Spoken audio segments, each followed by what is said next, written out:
With that, I will introduce our speaker. Jay Weiser is the Chief Catalyst and Navigator with Jay Weiser Consultant. His work has been featured in Fortune and other publications. He works with boards, C-suites for both private and public companies. He has a BS in economics from Wharton and an MBA from Emory. And his clients include large and small companies, such as Auto Trader, Bristol Myers, and JP Morgan, to name just a few. We're incredibly lucky to have Jay with us. In terms of format, Jay will be going through his slides. We will leave about 10 to 15 minutes at the end for live Q&A. If you have questions for Jay, please either put them in the chat or we can, you can ask your questions live at the end. We are recording this, but Jay will be stopping the recording right before the Q&A, so the Q&A will not be recorded. With that, I'll turn it over to Jay, and we want to thank him for being here with us today. Over to you, Jay. Thank you. Thank you, Dana. Good morning, good afternoon, depending on where people are. I gave a talk about 4 years ago, almost to the day, and the title of that talk was How to Become a Relevant and Valuable Leader in the 2020s. I spoke of how the pace of change, frequency of disruption, and increasing uncertainty was becoming the new norm.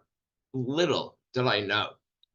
At that time, back in 2020, I cited a statistic that 68% of CEOs said they were unprepared for their certain parts of their job. Well, not much has changed. CEOs and boards are concerned about being prepared, and this disruption and uncertainty is the new norm.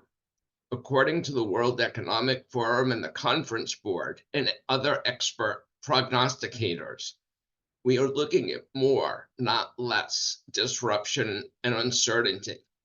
Amy Edmondson, a Harvard Business School professor, wrote a book a few years back, Fearless Organizations, Creating a Psychological Environment in the Workplace for Innovation, Learning, and Growth. That whole idea of psychological safety, of continued disruption, continues on. Just think, within the last year,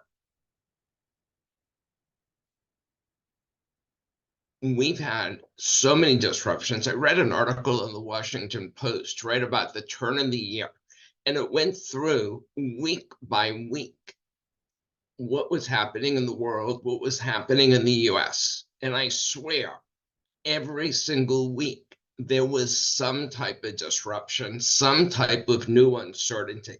We can think about what was going on in terms of the fragility of our economy. We can think about cybersecurity and hacking that was taking place. It seems like years ago, but it was only about 9 or 10 months that Silicon Valley Bank failed. We've been hearing all about AI. Is it good? Is it bad? What can it do? What can it do? Is it safe?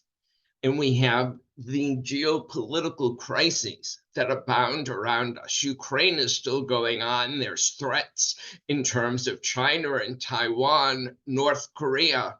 And now with the Middle East, we're also facing challenges in terms of global shipping, in terms of uncertainty with Iran and the Houthis and what's going on in Israel and the surrounding areas. On top of that, even in our own companies, we're facing challenges. There's more competition. Customers are changing their expectations, typically higher. There are new business models. There's new technology coming out. We're still debating, do we come to the office or do we work from home? And unsurprisingly, in all of this, trust in leadership and trust in boards, is flat to going down. And in a recent survey, the Price Waterhouse 27th annual CEO survey, close to 50% of organizations said they were not prepared for the future. Leaders and boards are challenged with risk, setting strategy, and more. Are you? Is your organization?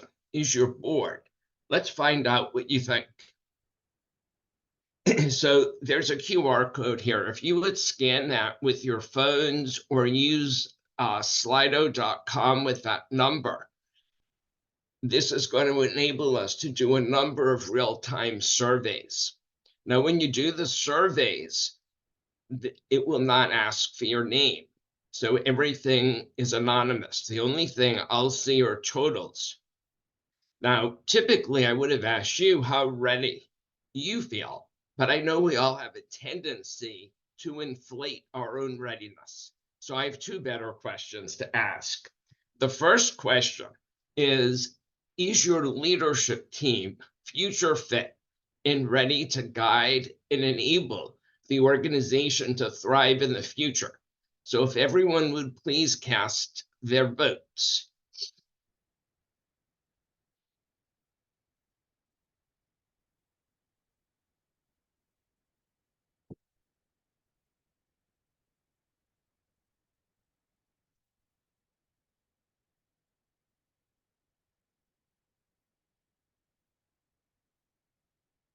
Give people another 15, 20 seconds to get their votes in.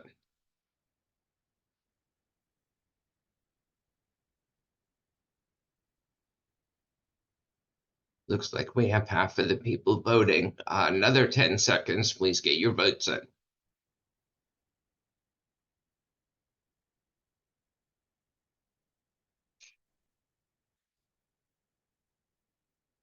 All right, so if we're looking at the results now, it looks about 56% of folks are saying partially we're working on it. And another 22 or so percent are saying slightly. 15, almost 14, 15% are saying not discussed. And only 11% are saying absolutely. So this confirms a lot of what I've been thinking. And that is, this is a leadership team issue in most organizations. It's also an issue that as a general counsel, as a member of the leadership team, you can influence and help change. The next survey question is looking at your board of directors. Is your board of directors future fit and ready to govern in the turbulence of the future? So if you would cast your votes on this survey.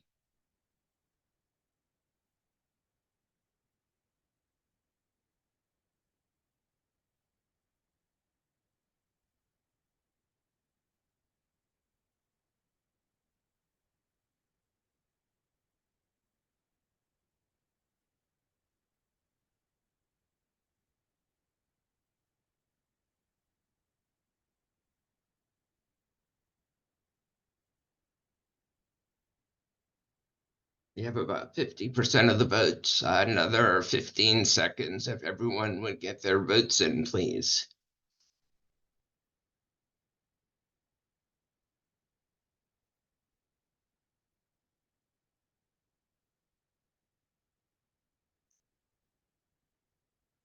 All right, so let's see what we have. So this is a little less than what we were seeing with the leadership team. So we have the largest group is 35% saying slightly.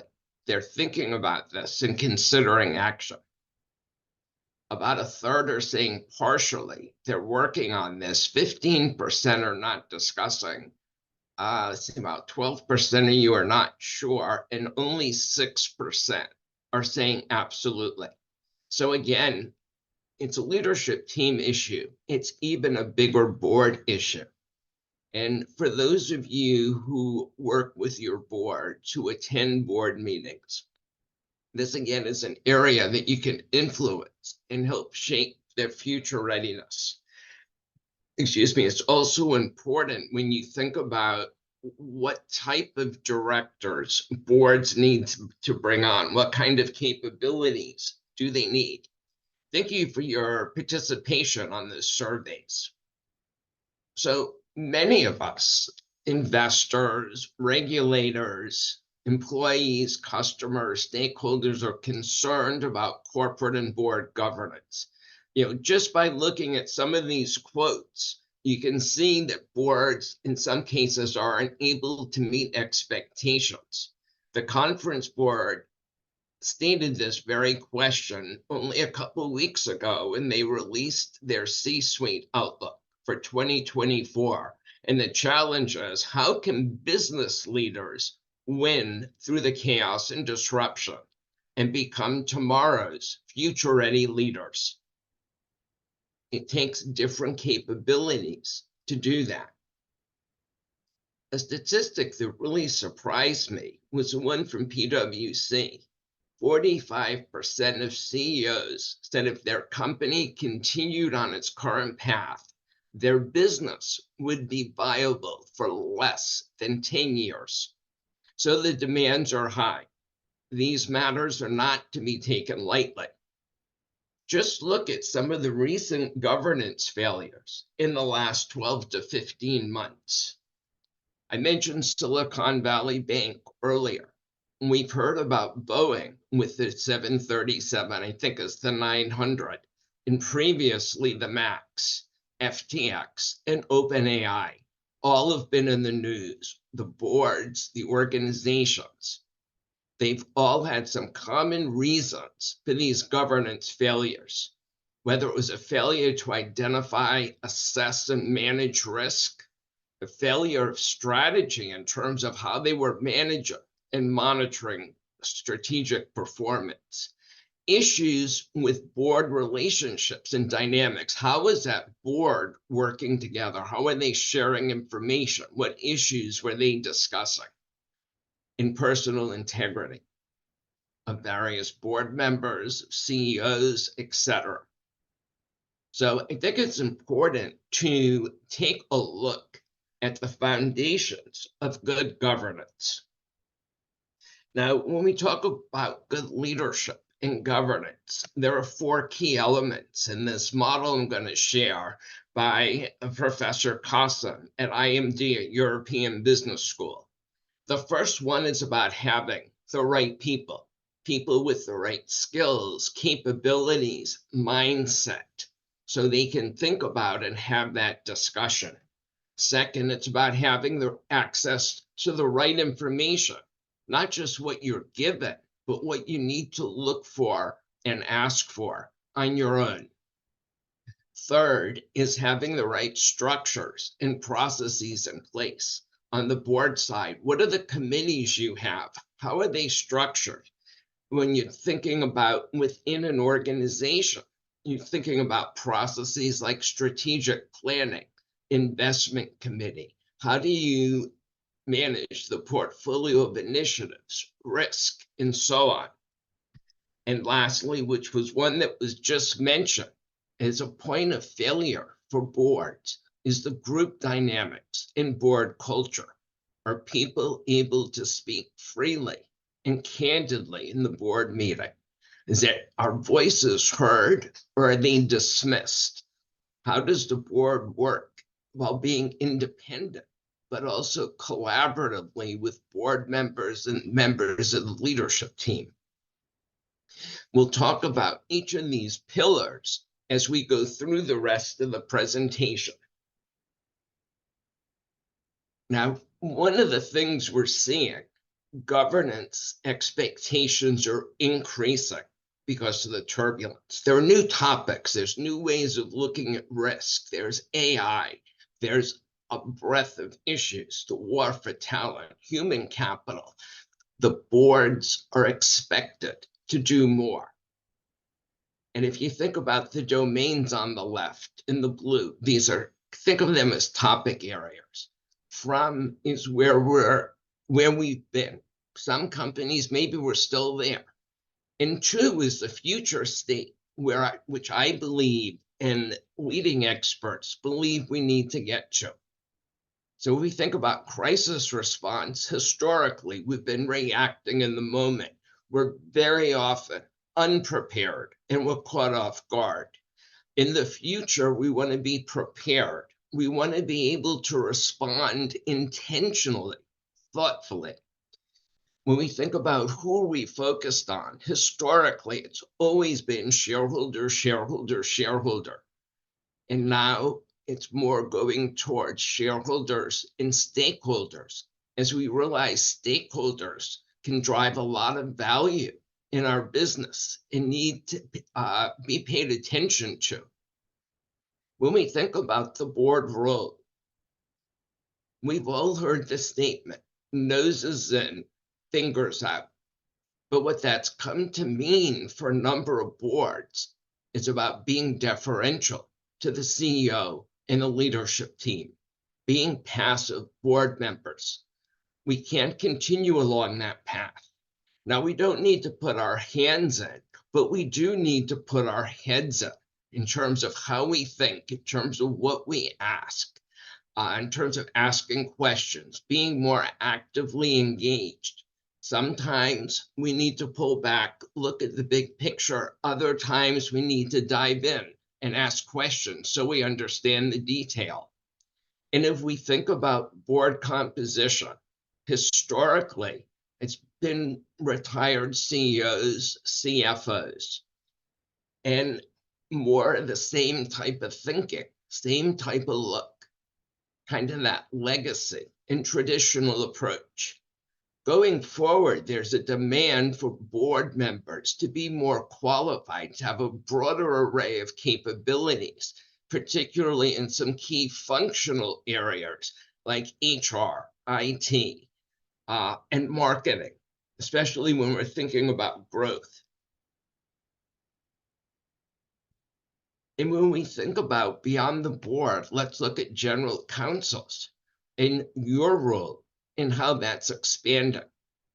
There's an opportunity with the board of directors in terms of, one, they're asking for it, and two, they need to be informed. It's an opportunity to have greater involvement and influence, particularly when it comes to issues of risk management, sustainability, different types of business arrangements. With senior leadership, how do you help the business take the right risks to grow and avoid the wrong risks?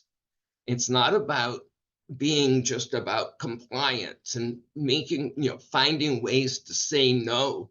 It's about finding ways to say yes. And it's also, how do we run our own legal departments? Are we focused on the right topics that have impact, not just what people are asking us to do, but are they priorities for the organization? Are we doing this quickly?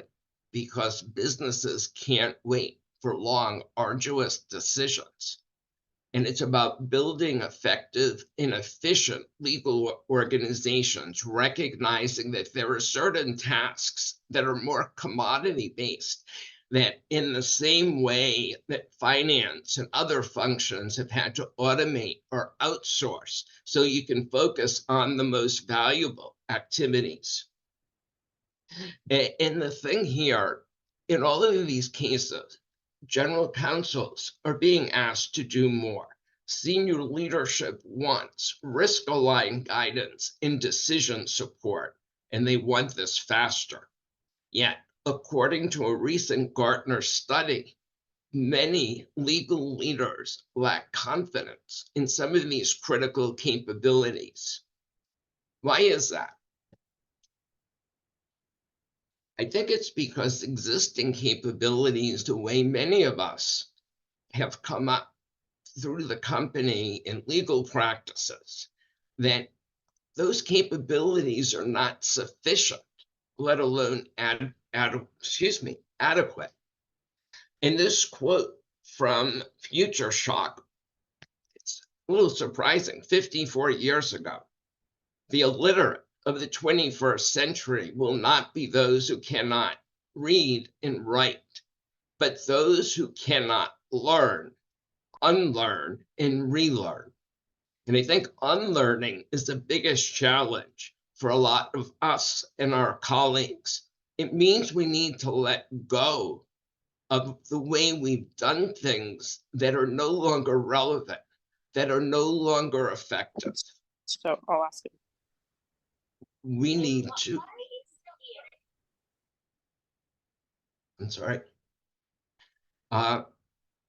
we need to create space to learn. We need to revisit some of the past and relearn it as long as it's relevant. And All of this is foundational for us to make the change. Now, a couple of other points that I think are also foundational. And the first is that leaders and board members have a choice. We don't get to choose our circumstances, but we do, as individuals and as teams, choose how we respond. Are you going to choose to be a captain, somebody who steps up to the helm, steers the ship through the storm, motivates the crew, listens and guides them, in saying that we can do this together? Or are you going to be a captive, somebody who says the world is coming in, saying they're a victim, they don't have control, and they go to the belly of the boat, they're at the mercy of their waves with their other cellmates? Captains do a lot better than captives. That choice is critically important for leadership and the boards to make, because victims don't do well.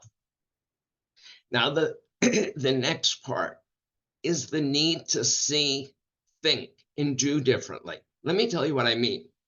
When we talk about seeing differently and also hearing differently, it's using our senses to see things from different perspectives, a perspective of customers, employees, our ecosystem partners, our surrounding communities and society, and of course, shareholders.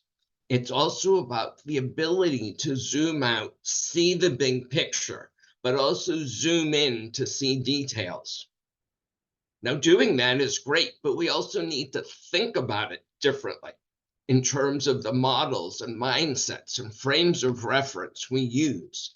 One of the key ways we do this is by employing both and thinking. So instead of saying, I can do this or I can do that, where very often both choices are suboptimal, how can we do both together or come up with a third way? Think about Amazon Prime. On the side of their trucks not too long ago, it said, pick two, low prices, fast delivery. Amazon was practicing both and thinking, and competitors who could not deliver on both promises were finding themselves falling behind. And seeing and thinking is great, but unless you do something differently, it doesn't matter. And when we talk about doing something differently, one of the key areas is about being better prepared instead of always reacting. Think about in your own homes. You have batteries, you have a smoke detector, a fire extinguisher, carbon monoxide detector. We probably all have, like I do, more toilet paper than we did back in January 2020. For companies, if you think about supermarkets, Home Depot, Lowe's, if you're in a storm-prone area where, let's just say, hurricanes happen, you know what to do when they're coming. You know how you prepare, so you're ready. We need to do the same thing in our companies.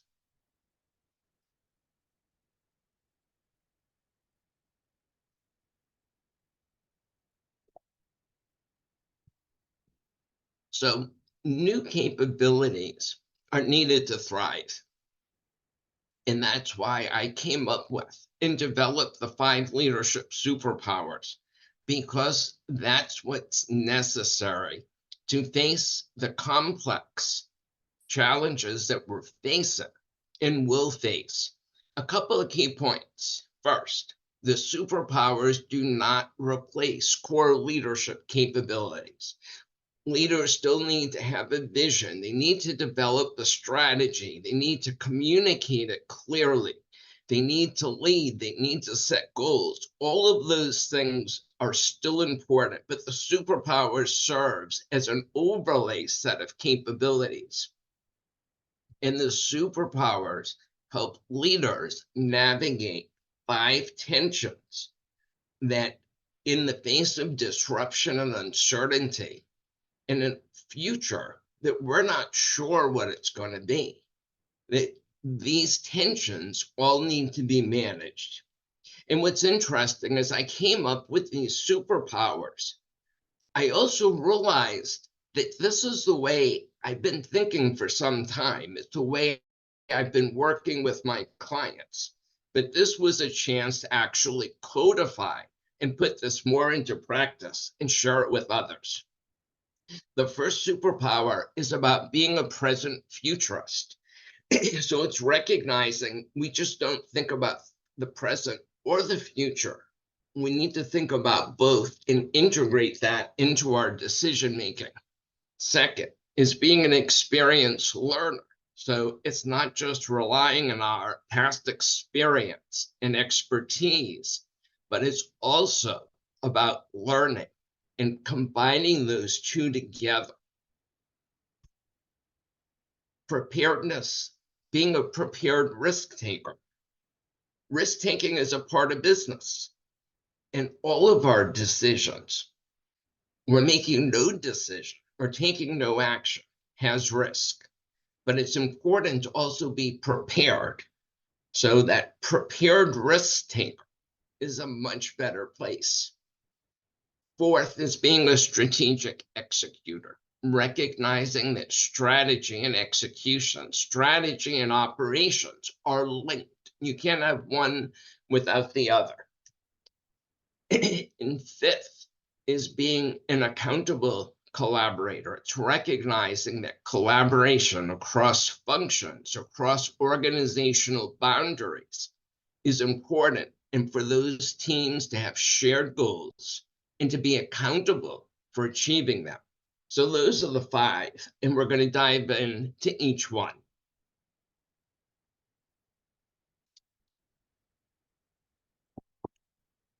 So let's look at being a present futurist. Mary Barra, the CEO of General Motors, is a great example of being a present futurist. Recognizing where we were going with energy, where we were going with reducing carbon emissions. She strengthened GM's core automotive business and focused on the technological advances and customer preferences that were going to make GM successful in the future.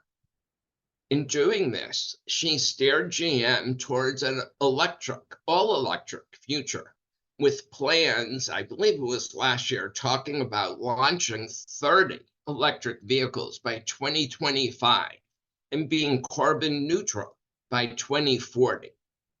And this is a reflection of her ability to foresee where the industry is headed. Now, if we think about our roles as general counsel, or should I say your role as general counsel, because I'm not one, but it's around scenario planning. Are you foreseeing and anticipating potential legal and business challenges? And if we think about electric vehicles, there's regulations and risk management around autonomous cars. What are we going to do from a policy standpoint about setting up the infrastructure for charging stations, and how are they going to be set up? Who's going to own them? How is that going to work? So it's important to prepare and plan ahead. It's also about forward-looking legal advice, and it's about looking at what are the trends in technology that can support the legal department so it can become more efficient. Ponder for a moment. What do you think is most important for you to be an effective present futurist?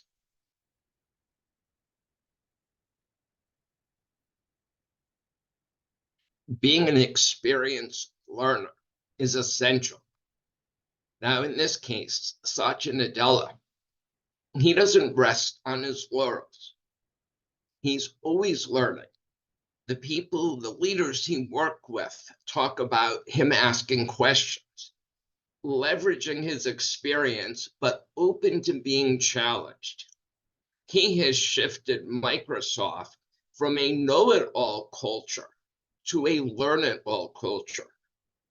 Leaders are not expected to have the answers, but they're expected to ask the right questions, to be curious, to be open to debate, and providing a safe place for employees to contribute their thinking.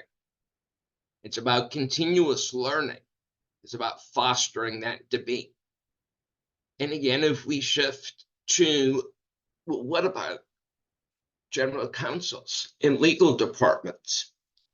You too have to be continuous learners. There's new technology. You need to be thinking about regulation and risk, topics like AI, cybersecurity, data governance. And it's also looking at new business models, new business issues, and working with your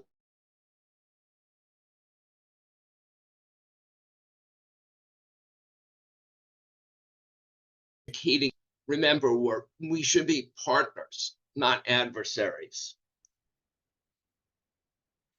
If we think about prepared risk-taking, I mentioned risk-taking is a part of business. Are we as a business playing to win or avoid losing? Remember, it's offense that scores points. It's about taking smart risks. It's about experimenting. It's about pilots and learning and improving. If we look at Reed Hastings, he disrupted and upended Blockbuster by mailing DVDs. Blockbuster got displaced, but Hastings did not rest on his laurels.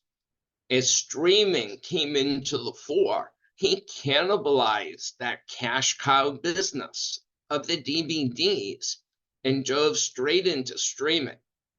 And as that got more competitive, they went into a new area, creating and providing original content that has won awards and partnering with the biggest studios.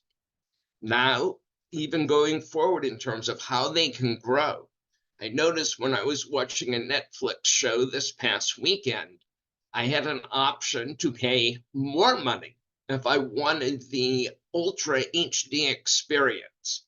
They're also looking at how they can manage sharing of passwords and accounts. Now, when it comes to the general counsels, we talked about new business models, different forms of relationship, intellectual property issues. How do contracts get set up? What kind of risk mitigation is sometimes needed with risk taking so you can support innovation, new ventures, and growth? And this whole idea of preparedness, being prepared, being more aware, thinking through scenarios, doesn't mean we're going to be prepared for everything. But if we think through things in advance, we're going to dampen our downside risk, and we're going to amplify opportunities to grow because we're in a better position while other companies, other competitors are struggling to come back.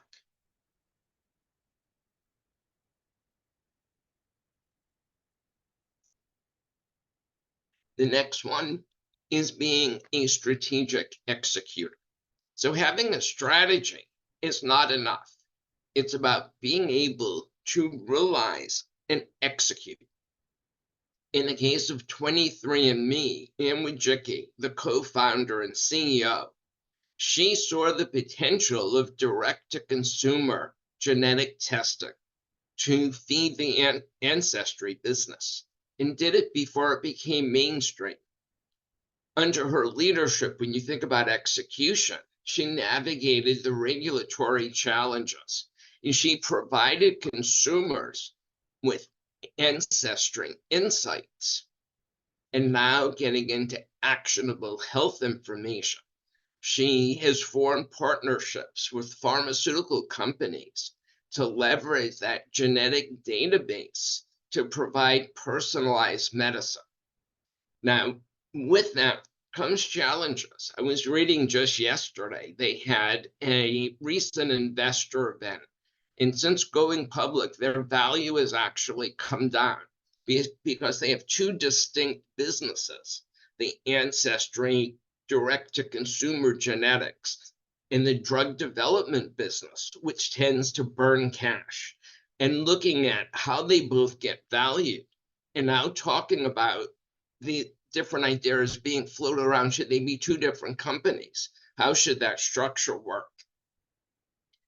General counsels and healthcare know it's fraught with change. Business and legal are intertwined, public policy, regulations, HIPAA, so on and so forth.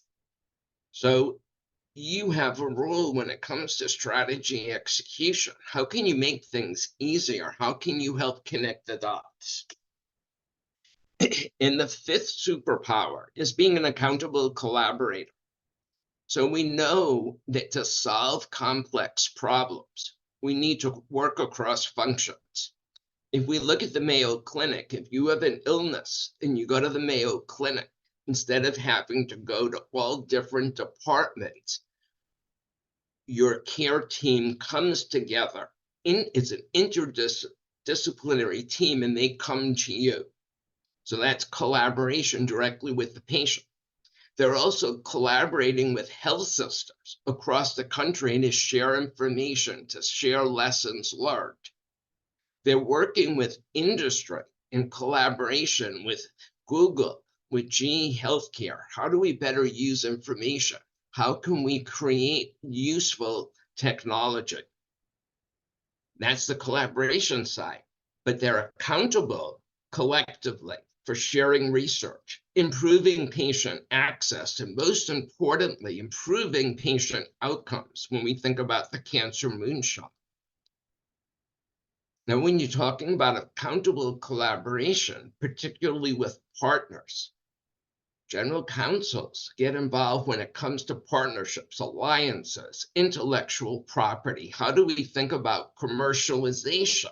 You have a key role in making that collaboration effective and helping that strategy be executed. And teams work together.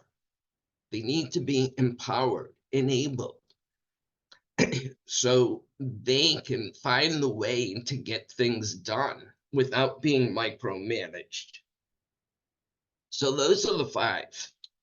Now, we've gone through a lot, but the five superpowers taken together, they support, inform, and reinforce one another.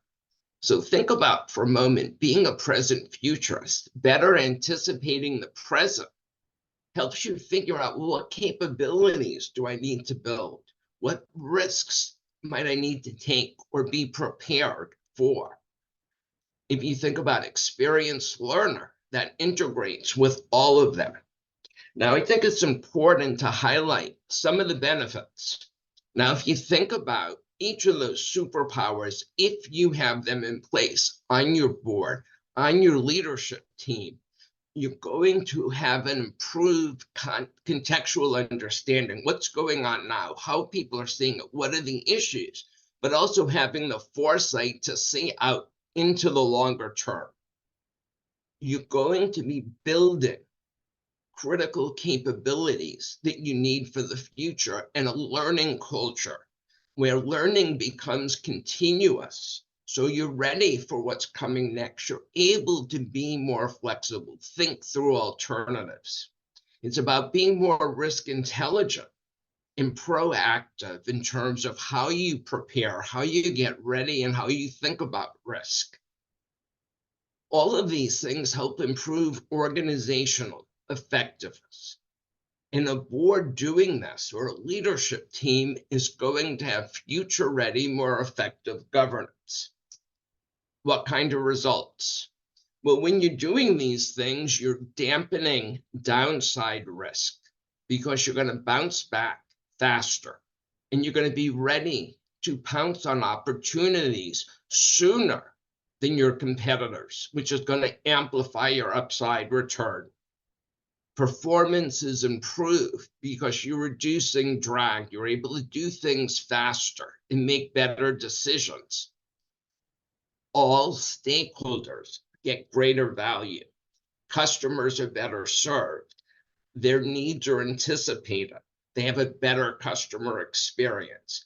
Employees, they understand there's something bigger than themselves. Their contribution is valued and asked for, and they're learning and developing skills that they can use in the future.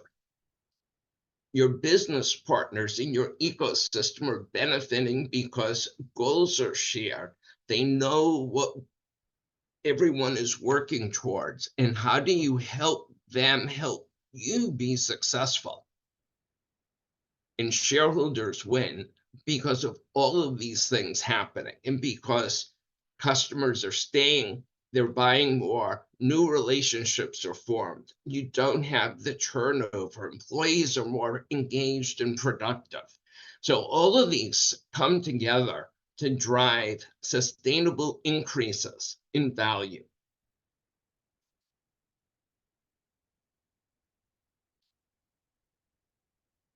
So now let's think about, where does this apply in the boardroom, in the C-suite? So if you think about some key board processes, some key governance processes, you see human capital management, risk management, the board dynamic. Now, it's important to look at think about role clarity for a minute. Where is the board responsible for having influence, guidance, and approval? Where does it have oversight? And are there things the board owns versus what the leadership team owns? So when it comes to strategy management and execution, risk management, human capital, the board has oversight, but it doesn't have the responsibility for managing these things. On the other hand, when it comes to assessing board dynamics, and board assessments for how effective the board is, that stays within the board. Now, if you add that last piece, which is the superpowers, and if you look here, H means high, M means medium, that being a present futurist really applies to all of these. There are some where maybe, board dynamics, being a prepared risk taker and strategic executor are a little less important than being an experienced learner and an accountable collaborator. So you can see how the superpowers can improve leadership and governance processes, and the absence will hinder these things. If you think about within your own organizations, which of these processes, and I'm sure there's more than one, but which one do you think applying the superpowers will yield the most benefit? And just make a mental note of that. We talked about this whole idea of board assessments, and you hear about board capability matrices in different ways of assessing boards, on dynamics, on capabilities. Well, I'd advocate for assessing boards on their future readiness. So here we have a set of board members, and they're rated across the superpowers. The pink is low, yellow is medium, and green is high. Now, if we look at the superpowers, all of the superpowers, with the exception of prepared risk taker, has some green. So we can see on this particular board, there's a deficiency around prepared risk taking. Maybe they're focused on avoiding losing. They're defensive, but that's a gap that needs to be addressed, either by bringing on a board member or board members with those capabilities, or having board education around what does it mean to be a prepared risk taker. So as you think about as the board changes, as people's terms come up, this can influence how you refresh the board, how you might bring in experts to coach the board on some of these issues. Now, you can also look at individual board members. Ideally, I'd say leaders and board members should strive to be proficient in 1 to 3. It's going to be rare. You're going to find somebody who's really good at all 5 as possible. But in this case, Richard and John are not green or high in any of the superpowers. Now, 1 or 2 things, this might be because they need board education, and this is an opportunity for them to grow. Or maybe they've been on the board for 10 or 15 years and they're stuck in their ways. They're not going to change. So, though, in those cases, those might be people that you want to work off the board. So you've heard a lot about the superpowers, what they are, what the issues are we're facing. So I want to do a quick survey to see, what do you think about what you've heard? So the survey here, and actually, why don't we skip the survey? I'm noticing we're running a little short on time. But Yeah, Jay, I was going to say, this is all great. Maybe we should open it up for Q&A in just a minute or so. Got about 10 minutes. Yes. So you're probably wondering, what do I do? How do I start?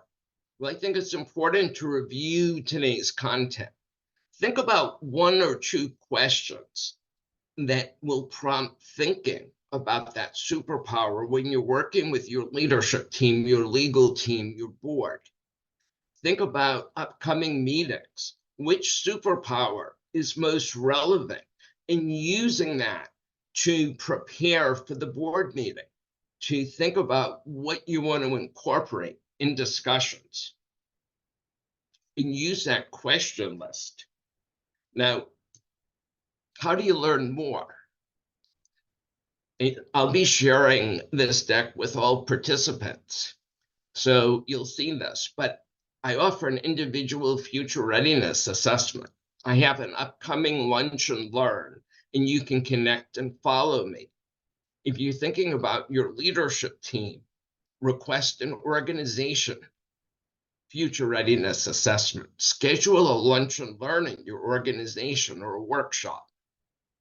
Now, I'll share this on the final slide, but there's a QR code so you can take that assessment. And I'll have that when we open it up for questions, and a QR code to register. And I'll also be providing my contact information, how you can reach me or schedule time. So now let's open it up for questions. The QR code for the individual future readiness assessment is there, and the QR code for the lunch and learn on February 6th at noon is there. So let me stop recording. Let me find where that is. If you have questions for Jay, either raise your hand or just unmute. We've got a couple minutes left, and you can ask your question live.